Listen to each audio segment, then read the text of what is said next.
சென்னை பாரிமுனையில் சாக்கடை கழிவுகளை அகற்றிய போது நேரிட்ட விபரீதம் தொடர்பான காட்சிகள் இவை. தொழிலாளியை இத்தகு வேலைகளில் ஈடுபடுத்திய நபர்கள் மீது நடவடிக்கை எடுக்க வேண்டும் என்று பொதுமக்கள் கோரிக்கை விடுக்கின்றனர்.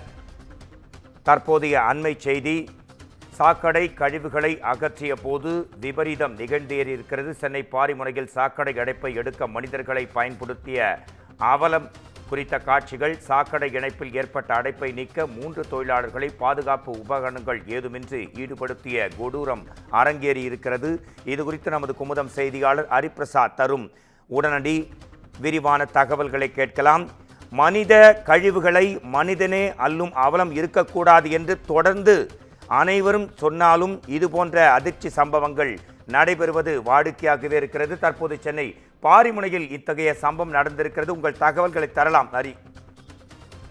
வணக்கம். சென்னை பாரிமுனை ஜார்ஜி டவுன் நீதிமன்ற பின்புறம் மோர் ஸ்ட்ரீட் அமைந்துள்ளது. இந்த தெருவில் அருகாமையில் இஸ்லாமிய வழிபாடு தலமான மசூதியும் அமைந்துள்ளதாக கூறப்படுகிறது. அந்த மசூதி இருக்கக்கூடிய இடத்திற்கு அருகாமையில் சாக்கடை இணைப்பு உள்ளது.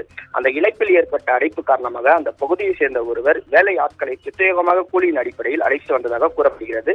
அழைத்து வரப்பட்ட அந்த கூலி தொழிலாளி சாக்கடையில் உள்ள இறங்கி அடைப்பை சரி செய்யும் பணியில் ஈடுபட்டு இருப்பதும் தெரிய வந்துள்ளது.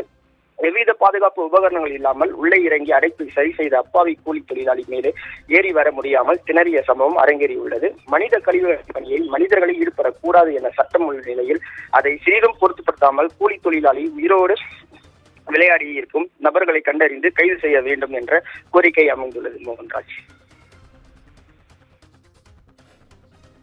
உங்கள் உடனடி தகவல்களுக்கு நன்றி ஹரிபிரசாத்.